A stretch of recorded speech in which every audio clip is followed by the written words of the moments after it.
एक समय की बात है, नारद जी महाराज हिमालय पर, वैसे तो देखा जाए हिमालय पूरा पवित्र है, पूरा पावन है, पूरा हिमालय बिल्कुल पावन है महाराज, लेकिन हिमालय की एक जो गुफा है वो अत्यंत पावन है, अत्यंत पावन है। अत्यंत पावन क्यों है? क्योंकि महाराज वहाँ की जो कलकल निनाद करती हुई गंगा जी उस गुफा के समीप में बह रही हैं। तो गंगा के किनारे की जो भूमि है, जो गुफा है, वो अत्यंत पावन है। तो नारद जी महाराज ने वहीं बैठ करके भगवान की तपस्या की। अच्छा, वैसे नारद जी महाराज को श्राप लगा हुआ है कि 2 घड़ी से ज़्यादा आप ठहर नहीं सकते हैं, दक्ष का। तो फिर मन भगवान के चरणों में कैसे लगा? उन्होंने तपस्या कैसे की? तपस्या कैसे की? तो कहा कि जहाँ पर भगवान की कृपा हो जाती है वहाँ पर सारे श्राप मिथ्या हो जाते हैं। तो नारद जी महाराज किसका ध्यान कर रहे हैं? भगवान का। भगवान की कृपा से नारद जी का मन भगवान के चरणों में लगा, तो वो श्राप का जो प्रभाव था वो नष्ट हो गया, और भगवान का ध्यान करते हुए नारद जी महाराज ने तपस्या आरंभ की। अब तपस्या आरंभ हुई, तपस्या की। शास्त्र कहता है कि जब भी कोई भी व्यक्ति इस संसार में भजन कीर्तन या हवन इत्यादि करता है तो सबसे पहला कष्ट इंद्र को होता है। इंद्र को भय क्यों होता है? इंद्र को भय इसलिए होता है क्योंकि इस पृथ्वी पर जो 100 अश्वमेध यज्ञों को पूर्ण कर लेता है वो स्वर्ग का अधिपति हो जाता है। अब इंद्र को द्वेष हो गया कि नारद जी महाराज तो भगवान का भजन कर रहे हैं, इनकी तपस्या पूर्ण हो गई तो ये इंद्रासन ले लेंगे, यानी कि मेरी और गद्दी का तो महाराज सबको दुख होता है कि मेरी गद्दी ना छिन जाए। तो आज नारद जी महाराज भजन कर रहे हैं, इंद्र को क्रोध हुआ तो समाधि को तोड़ने के लिए कामदेव को भेजा। अब कामदेव बसंत ऋतु को लेकर के अपनी सेना को सजा करके आया और नारद जी पर अनेक प्रकार से अपने बाण छोड़ने लगा। महाराज समाधि नहीं टूटी, बहुत प्रयास किया, जब और बाणों की वर्षा की, जब समाधि टूटी और नारद जी महाराज देखने लगे तो आज कामदेव थर-थर कांपने लगा। अब नारद जी महाराज श्राप दे देंगे, लेकिन नारद जी तो प्रसन्न हैं, श्राप ही नहीं दे रहे हैं। कामदेव नारद जी के चरणों में गिर पड़ा, कहने लगा प्रभु रक्षा कीजिए, त्राहिमाम मैं आपकी शरण में हूँ। नारद जी ने कहा कोई बात नहीं, आप इंद्र से जाकर के कहना कि हमें उनका कोई इंद्रासन का लोभ नहीं है, हम तो केवल भगवत प्राप्ति के लिए ही भजन कर रहे थे। अब तो नारद जी महाराज की प्रशंसा कामदेव करने लगा, प्रभु आप तो बड़े दयालु हो, कृपालु हो, आपके मन में तो कोई लोभ ही नहीं है, और आपने तो महाराज काम को भी जीत लिया, लोभ को भी जीत लिया, क्रोध को भी जीत लिया, आपके यहाँ तो 3 विशेषताएं हैं, आप तो बड़े हैं दयालु हो, कृपालु हो। भगवान शंकर ने कामदेव को जला करके भस्म कर दिया था, वो अपने क्रोध को वशीभूत नहीं कर पाए थे, और आपने तो क्रोध को भी जीत लिया है, काम को भी जीत लिया है और लोभ को भी जीत लिया है, आप तो बड़े प्रशंसनीय हो महाराज। अब तो अच्छा, अपनी प्रशंसा के कौन प्रसन्न नहीं होता। अब नारद जी महाराज ने अपनी प्रशंसा सुनी, बड़े प्रसन्न हुए। अब तो वहाँ से खड़े होकर के भगवान शिव के पास पहुँचे। अच्छा, भगवान शंकर को जब पता चला कि नारद जी महाराज आ रहे हैं तो भगवान शिव भी बड़े प्रसन्न हुए कि आज तो नारद जी आ रहे हैं, भगवान की कथाएं सुनने को मिलेंगी, क्योंकि संत का काम ही होता है, संत जहाँ भी जाते हैं भगवान की कथाएं करते हैं। और भगवान शंकर तो स्वयं जगतगुरु हैं, उनका तो सदैव मन भगवान के चरणों में ही रहता है, हर क्षण हर पर भगवान राम के ही नाम का जाप करते रहते हैं। तो भगवान शिव बड़े प्रसन्न हो रहे हैं कि नारद जी आ रहे हैं, आज तो कथाएँ होंगी। लेकिन जब नारद जी पहुँचे तो काम चरित नारद सब भाषे, नारद जी महाराज अपनी कथा लेकर के बैठ गए। कहा प्रभु आपने तो कामदेव को जला करके भस्म कर दिया था, आप कामदेव को नहीं जीत पाए, लेकिन प्रभु मैंने जीत लिया। आपको पता है कामदेव मुझसे मेरी समाधि को तोड़ने के लिए आया और मैंने काम को जीत लिया। महाराज उसने मेरे ऊपर बाणों की वर्षा की, समाधि को तोड़ना चाहा, लेकिन मेरी समाधि नहीं टूटी। और जब मैं समाधि से उठा तो मैंने क्रोध भी नहीं किया और ना मेरे अंदर लोभ आया। तो भगवान शंकर ने कहा कि नारद जी, ये कथा जो आपने मुझसे कही है ना, अब ये कथा और किसी को मत सुनाना, अब किसी को मत सुनाना। नारद जी ने कहा कि प्रभु अगर भगवान नारायण को सुनाऊं तो बोले उनको तो भूल कर भी मत सुनाना, बाकी तो किसी को सुनाना भी मत। तो कहा कि महाराज प्रसंग चले, तो बोले चले प्रसंग दुरायु तब हूँ, अगर प्रसंग चले तब भी इस प्रसंग को छोड़ देना, सुनाना भी मत, भूल से भी मत सुनाना। अब नारद जी महाराज विचार कर रहे हैं कि स्वयं तो कामदेव को जीत नहीं पाए, हमने जीत लिया, तो कह रहे हैं कि किसी को मत सुनाना, हमारी प्रशंसा सुन के कोई राजी नहीं है। अब तो बड़े दुखी हुए और सीधे भगवान के बैकुंठ धाम पहुंच गए। भगवान तो कण कण की घट घट की जानने वाले हैं। अब भगवान समझ गए।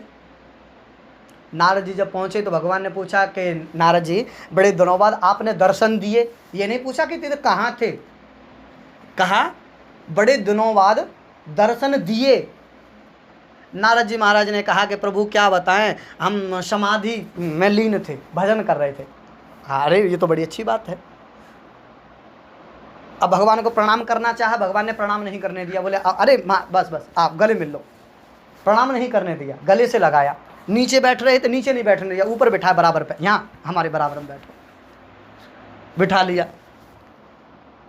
तब पूछा कि अब बताओ आप क्या कह रहे थे। तो नारद जी ने सब कामचरित नारद सभा से सब बखान कर दिया। भगवान शंकर ने मना किया था कि कहना मत, फिर भी बोल दिया। सब बोलने लगे, प्रभु कामदेव आया मुझसे युद्ध करने के लिए, महाराज मैंने कामदेव को जीत लिया, क्रोध को जीत लिया, लोभ को भी जीत लिया। ना तो मेरे अंदर काम है, ना क्रोध है, ना लोभ है, कुछ नहीं। भगवान बड़े प्रसन्न हो रहे हैं। नारद जी, जो गुण हमारे अंदर हैं वही तुम्हारे अंदर हैं। अब तो आप भी भगवान हो। जैसे हमारा नाम लेने से सबके कष्ट दूर हो जाते हैं, वैसे ही आज से आपका नाम लेने से भी सबके कष्ट दूर होंगे। आप भी भगवान ही हो, हैं? आप भी भगवान हो। हाँ, अब तो नारद जी महाराज बड़े प्रसन्न हो रहे हैं। कहा चरणों में सी जगह, प्रभु सब आपकी कृपा है, हैं? सब आपकी कृपा है। मन में अहंकार बैठा है, मन में अहंकार है। वो कह रहे हैं प्रभु आपकी कृपा है। क्या भगवान जानते नहीं आपके नारद जी के मन में अहंकार है? भगवान तो घट घट की जानने वाले ने, भगवान को सब पता है। बोले नारद जी सब पता है किसके मन में क्या चल रहा है ना। भगवान को प्रणाम करके नारद जी महाराज चले। तो लक्ष्मी जी ने भगवान से पूछा कि प्रभु मुझे आज आपकी एक बात समझ में नहीं आई, आज आपने नारद जी को प्रणाम क्यों नहीं करने दिया? और नारद जी महाराज प्रणाम कर रहे थे, प्रणाम नहीं करने दिया, नीचे बैठ रहे, नीचे नहीं बैठने दिया। इसका कारण क्या है? तो भगवान ने कहा कि लक्ष्मी जी, नारद जी के मन में अहंकार उत्पन्न हो गया है, और जब अहंकार उत्पन्न हो गया है ना, तो अहंकार प्रत्येक व्यक्ति की, जिसमें अहंकार आ गया, सबसे पहले अहंकार हमारी बुद्धि को नष्ट करता है। तो माता लक्ष्मी ने कहा कि प्रभु अहंकार का पतन होता है, व्यक्ति का अपमान कर दो। अगर व्यक्ति के अंदर ज़्यादा अहंकार है तो उसका अपमान करते चले जाओ, उसका अहंकार स्वयं नष्ट हो जाएगा। तो भगवान ने कहा कि मैं अपमान तो करता, लेकिन अहंकार की जो सीमा है ना वो बढ़ गई है। जैसे एग्जाम्पल आपको दूं, किसी व्यक्ति के रात्रि में एक फोड़ा हुआ, वो डॉक्टर के पास गया, कहा कि डॉक्टर साहब मेरे ये फोड़ा हो गया है और आप इसकी दवा दे दीजिए। डॉक्टर ने उसको दवा दी, ये गोली है, इसको आप खा लीजिए, इससे से जो फुंसी है या फोड़ा है ये बैठ जाएगा। और उसने वो दवा नहीं खाई, तो अब बैठेगा या बढ़ेगा? और बढ़ेगा। अब वो और बढ़ गया। कुछ दिन बाद फिर डॉक्टर के पास पहुंचा, बोला डॉक्टर साहब ये फोड़ा, बोले कि दवा खाई थी? बोले नहीं खाई थी। बोले किसी भी प्रकार करो इसको बिठाओ। बोले कि अब तो ये बैठ नहीं सकता। तो बोला क्या करें फिर? बोले अब तो ऑपरेशन होगा। तो बोले ऑपरेशन कर दो। तो बोले कि बैठने लायक रहा नहीं और ऑपरेशन लायक अभी हुआ नहीं है, तो क्या करें? बोले अभी इसको थोड़ा सा और पकाओ, क्योंकि ये अधपका है, ना तो कच्चा ही रहा ना पका ही रहा, तो ये दवाई से बैठेगा नहीं और ऑपरेशन लायक अभी हुआ नहीं है, इसको थोड़ा सा और पकने दो। तो वही नारद जी का हाल है। पहली गोली भगवान शंकर ने दी थी कि जो ये सारा कारनामा है ये वो किसी को मत बताना, लेकिन नारद जी गोली को खाए नहीं और जितना जो कामचरित था सब बखान कर दिया। फिर हमारे पास आए तो अब बैठने लायक अहंकार रहा नहीं था और ऑपरेशन लायक हुआ नहीं था, तो हमने थोड़ा सा और बढ़ा दिया जिससे कि अब ऑपरेशन अच्छे से हो जाए।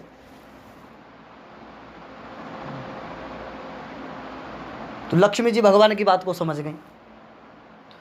तो आज भगवान ने अपनी एक लीला रची। अब नारद जी महाराज जब आकाश मार्ग से जा रहे थे तो एक भगवान ने बड़ा ही सुंदर नगर बसाया योग माया के द्वारा। जहाँ के जो राजा हैं वो हैं महाराज शीलनिधि, बड़े सुंदर राजा और बड़ा सुंदर नगर जो ध्वजाओं से पताकाओं से बड़ा ही सुंदर सजा हुआ है। अब नारद जी महाराज आकाश मार्ग से जा रहे हैं, पृथ्वी पर दृष्टि डाली, देखा कि कितना सुंदर नगर है, ऐसा सुंदर नगर तो हमने अपने जीवन में कभी देखा ही नहीं है। लेकिन ये नगर बसा कब? विचार किया, हो सकता है हम तो तपस्या में लीन थे, कोई राजा ने इस नगर को बसाया होगा। देखते हैं ये किस राज्य की नगरी है। अब महाराज पहुंचे, जो वहाँ के नगरवासी तो उनसे पूछा कि भाई यहाँ के राजा कौन है, ये नगर किसका है? तो सभी ने कहा कि नारद जी ये शीलनिधि महाराज का नगर है। तो कहा कि इस नगर को इतना सुंदर सजाया गया है? बोले कि महाराज जो महाराज शीलनिधि की कन्या है विश्वमोहिनी, उनका स्वयंवर है, इसलिए इस नगर को बड़ा सुंदर सजाया गया है। अब देखो भगवान की लीला देखिए, इसको कहते हैं भगवान की माया। नारद जी कौन है? संत हैं। जब नारद जी को पता चल गया कि स्वयंवर है तो नारद जी का तो कोई मतलब नहीं बनता कि वहाँ जाएं। संत हैं और संत का स्वयंवर से क्या लेना देना है? जब पता चल गया कि स्वयंवर है तो वहाँ तो कोई सत्यानारायण की कथा तो हो नहीं रही थी कि चलो भाई हम भी प्रसाद ले आएं, या सत्संग तो हो नहीं रहा था कि चलो हम भी 2 मिनट भगवान का भजन कर लें। विवाह था और विवाह से नारद जी का क्या लेना देना? नारद जी कोई गृहस्थ तो है नहीं है, ब्रह्मचारी हैं, संत हैं, तो उनका विवाह से क्या लेना देना है? लेकिन ये सब भगवान की माया है। भगवान जिसको जैसा नचाना चाहते हैं वैसा ही नाचता है। तो नारद जी महाराज आज पहुंचे। अब राजा शीलनिधि को जब पता चला कि नारद जी पधारे हैं तो महाराज दौड़ करके द्वार पर आया, चरणों को धोया, चरणामृत लिया, संपूर्ण जल को अपनी नगरी में छिड़कवाया और बड़े सुंदर आसन पर बिठाया। नारद जी महाराज पधारे, बड़े हमारे धन्य भाग्य हैं आप पधारे हो। महाराज मेरी कन्या के कुछ गुण बता दीजिए। अब तो महाराज कन्या को लेकर के आए। नारद जी महाराज ने हाथ देखा, हाथ देखते ही विचार किया, ओहो इसके हाथ में तो ऐसी सुंदर रेखा है कि जो इसके साथ में वर्णन करेगा वह तीनों लोकों का स्वामी, और महाराज उसकी जीवन में कभी मृत्यु ही नहीं होगी, वो तो अजरामर हो जाएगा। अगर वैसे तो हम भी स्वयं भगवान ही हैं, क्योंकि जो गुण भगवान में वही हमारे अंदर है, लेकिन इस कन्या से विवाह हो जाए तो हम साक्षात नारायण ही बन जाएंगे, क्योंकि भगवान नारायण के पास तो लक्ष्मी जी हो जाएंगी और हमारे पास ये विश्वमोहिनी हो जाएगी। अब इससे हमारा विवाह हो जाए। अब कह रहे हैं कि करो जाए सो जतन विचारी, हैं ऐसो विचार की हो जाए कि ये कन्या मुझे वर्ण कर ले। अब क्योंकि इस रूप में है, संत के वेश में है, तो ये कन्या वर्ण करेगी नहीं, तो करो का जाए? बोले भगवान से ही प्रार्थना की जाए। तो अब वहाँ से चल दिए, उठे और चलने के बाद में जैसे कुछ दूर पहुँचे भगवान को याद करने लगे।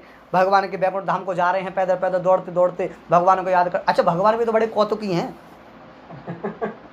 भगवान कौन सा कम है, वो परम कौतुकी हैं।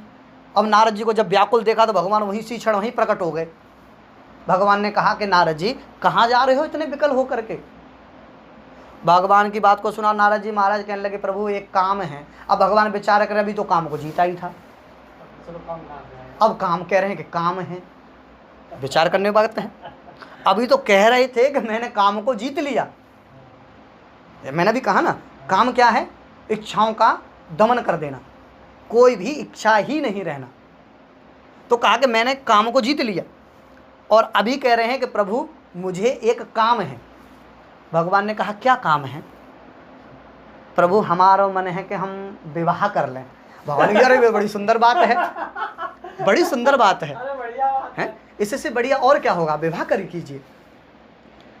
तो कहा कि प्रभु एक संशय है। तो क्या? बोले कि हमें ना अपना स्वरूप दे दीजिए। भगवान ने कहा विवाह तुम्हारा, स्वरूप हमारा है, विवाह तुम कर रहे हो, वेश हमारा आपको चाहिए। तो नारद जी महाराज कहते प्रभु ये एक भक्त की विनती है, हैं? आप अपना स्वरूप दे, क्योंकि इस संसार में आपसे सुंदर हमें कोई दिखाई नहीं देता है। और कोई भी स्त्री हो यही चाहती है कि मेरा पति सबसे अधिक सुंदर हो। तो प्रभु सबसे सुंदर आप हो, इसलिए हमें केवल आपका स्वरूप चाहिए। भगवान ने कहा ठीक है। अब भगवान विचार कर रहे हैं कि करें क्या। अब जैसे ही भगवान ने अपना स्वरूप देना चाहा, नारद जी महाराज कहते हैं कि प्रभु जे ही विधि हो ही नाथ हित मोरा, करहि सो बेग दास में तोरा। प्रभु आप वही करें जिसमें मेरा हित हो, क्योंकि मैं तो आपका दास हूँ। भगवान ने विचार किया कि यही तो हम चाहते थे, क्योंकि हम तो आपका ही हित चाहते हैं। हम तो यही चाहते हैं कि जिसमें मेरे भक्त का हित हो मैं वो करूं। व्यक्ति आज चाहता है कि मेरा जिसमें हित हो मैं वो करूं। भगवान चाहते हैं कि जिसमें मेरे भक्त का हित हो मैं वो करूं। भक्त के और भगवान के बीच में यही द्वेष चलता है, क्योंकि भक्त वो चाहता है जो उसको स्वयं अच्छा लगता है, और भगवान वो देते हैं हमें जो हमारे लिए उचित होता है। इसी बात का द्वंद्व हमेशा भक्त और भगवान के बीच में रहता है। जिस दिन भक्त के अंदर से ये भावना निकल जाए कि प्रभु, कहते हैं ना, एक हम भजन गाते हैं, जे ही विधि राखे राम ताही विधि रही है, आशा एक राम जी से दूजी आशा छोड़ दे, नाता एक राम जी से दूजा नाता तोड़ दे। तो कहने का मेरा मतलब यही है कि हम अपनी इच्छाओं को भगवान की इच्छाओं में मिला दें, जीव का वही बेड़ा पार है। लेकिन हम क्या करते हैं, हम अपनी इच्छाएं भगवान पर थोपते हैं। हम अपनी करवाना चाहते हैं, हाँ, चलवाना चाहते हैं। हम अपनी इच्छाओं को भगवान पर थोपते हैं। हम हरि की इच्छा में अपनी इच्छा नहीं मिलाते। भगवान हमारे लिए वो देना चाहते हैं जो हमारे लिए उचित होता है, जो आगे हमारे लिए ठीक रहे। वो हमारे जीवन की डायरेक्टर है। तो आज इसीलिए जब भगवान ने नारद जी की बात को सुना कि जेहि विधि हो ही नाथ हित मोरा, करहि सो बेग दास में तोरा, तो भगवान ने कहा कि हम आपके हित की ही बात कर रहे हैं। तो आज भगवान ने बंदर का रूप दे दिया। वो भी कैसा बंदर का रूप दिया है? मरकट रूप भयंकर देही। बंदर तो बनाया है, लेकिन कैसा बंदर बनाया? भयंकर, बड़ा विशाल, जिसको देखते ही व्यक्ति डर जाए। तो आज उस रूप को बना करके नारद जी महाराज, अच्छा देखो विडंबना देखो, कहते हैं ना भगवान की लीला बड़ी प्रबल है। गोविंद की जो माया है बड़ी प्रबल है, इसका पार हम नहीं पा सकते। कोई ये कहे कि हम भगवान की लीलाओं को समझ चुके हैं या हम भगवान की माया को जानते हैं, तो नहीं। भगवान की माया जो है बड़ी विशाल है, उससे निकलना उतना ही कठिन है जैसे हम एक स्वप्न देखते हैं और हम स्वप्न से चाहते हुए भी बाहर नहीं निकल पाते। जब हम एक स्वप्न देखते हैं रात्रि में या दिन में, जब भी हम स्वप्न देखते हैं तो स्वप्न में हम देखते हैं कि कोई हमें मार रहा है या हम जंगल में भाग रहे हैं, हम चाहते हुए भी वहाँ से उस स्वप्न को नहीं छोड़ सकते। वैसे ही भगवान की माया है।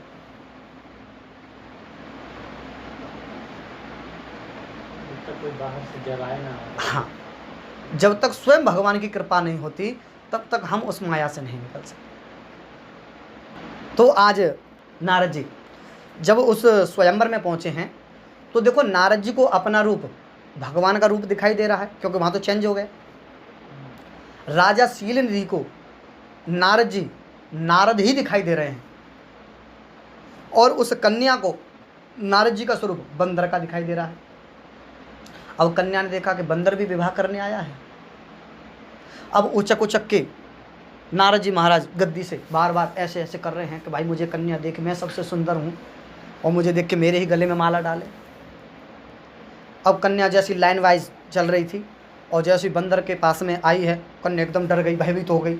और भगवान की तो लीला है, भगवान भी एक राजा का रूप धारण करके आए हैं और भगवान ने उसी सभा में बैठ करके सिंहासन लिया है, विराजमान हो गए। कन्या ने वरमाला ली और भगवान के ही गले में माल्यार्पित कर दी।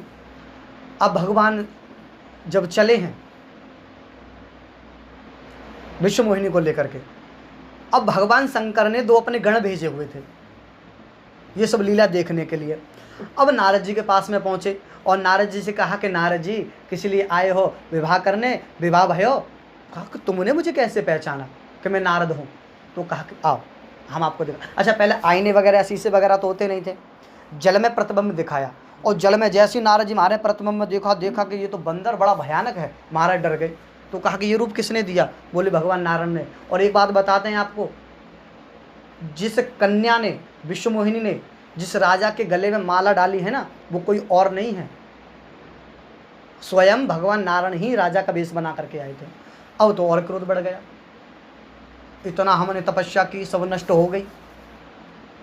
जिस कन्या के लिए हमने इतनी तपस्या की है, इतना सब कुछ किया, एक स्त्री के पीछे सारी तपस्या भंग। अब तो नारद जी महाराज व्याकुल हो गए, इतना क्रोध बढ़ गया कि भगवान को अपशब्द कहने लगे, भगवान को गालियां दे रहे हैं। तो आज भगवान को ढूंढते जा रहे हैं नारद जी महाराज, गालियां देते हुए जा रहे हैं। और भगवान आज नारद जी महाराज को बीच मार्ग में ही मिल गए। एक तरफ तो लक्ष्मी जी हैं, एक तरफ विश्व मोहिनी हैं, भगवान बीच में खड़े हैं। अब जैसे ये दृश्य को देखा तो नारद जी का और क्रोध बढ़ गया, इनके पास 2 हैं, हमारे पास एक भी नहीं है, और क्रोध बढ़ गया। अब तो भगवान को अपशब्द कहने लगे, गालियां देने लगे। कहा परम स्वतंत्र न सिर पर कोई, भाव है मन ही करो तुम सोई। है तुम तो परम स्वतंत्र हो, जो मन आता है, जैसा तुम आता है वैसा करते हो। हैं अब अलग तुम ही ना काहू साधा, यानी कोई तुम्हें मारने वाला नहीं है, कोई दंड देने वाला नहीं है। तो भगवान को बड़े अपशब्द कहे और कहा कि जिस स्त्री के वियोग में मैंने अपनी सारी तपस्या भंग कर दी, प्रभु मैं भी आपको श्राप देता हूं, नारी विरह तुम हो दिखारी। उसी स्त्री के वियोग में तुम भी बन बन में भटकोगे, ऐसा श्राप भगवान को दे दिया। अब जैसे भगवान को श्राप मिला, भगवान ने अपनी माया दूर निवारी, ते ही हरे माया दूर निवारी, तहाँ त रामा न राजकुमारी। ना तो वहाँ लक्ष्मी जी हैं, ना वो विश्व मोहिनी है, केवल भगवान अकेले खड़े हैं। जैसी माया दूर हुई, नारद जी महाराज को ज्ञान हुआ कि मैं तो नारद हूँ, ये भगवान नारायण हैं, ये सब भगवान की माया थी। अब तो चरण पकड़ लिए, कहे प्रभु मैंने आपको श्राप दे दिया, कोई ऐसा कार्य करो जिस श्राप मिथ्या हो जाए। भगवान ने कहा दिया हुआ श्राप कभी मिथ्या नहीं होता, और जो कछु भयो है ना, सो सब मेरे ही लीला के अंतर्गत हुआ है, कोई आपका दोष नहीं है। तो कहा कि मैं आपको बहुत से अवगुण कहे हैं, मेरे पाप ये किस प्रकार से मिटेंगे? प्रभु कोई ऐसा उपाय कीजिए जिससे ये मेरे समस्त पाप मिट जाएं। तो भगवान नारायण ने कहा नहीं कोई शिव समान प्रिय मोरे। भगवान शिव जैसा मुझे दूसरा कोई भी प्रिय नहीं है। अब आप जाकर के केवल भगवान शंकर की शरण लीजिए और केवल उन्हीं के नाम का गुणगान कीजिए, आप सभी पापों से मुक्त हो जाओगे। तो नारद जी महाराज ने भगवान शंकर का ध्यान किया है, क्योंकि भगवान शिव जगत गुरु हैं। हाँ, भगवान शिव जगत गुरु हैं। हाँ, तो आज बार बार भगवान शिव के चरणों में वंदन किया है। तो कहने का मेरा अर्थ यही है कि सब हम जानते हुए भी उस परमपिता परमात्मा की माया में ग्रसित हैं। जब तक माया से हम दूर नहीं हटेंगे तब तक हमें ज्ञान नहीं हो सकता।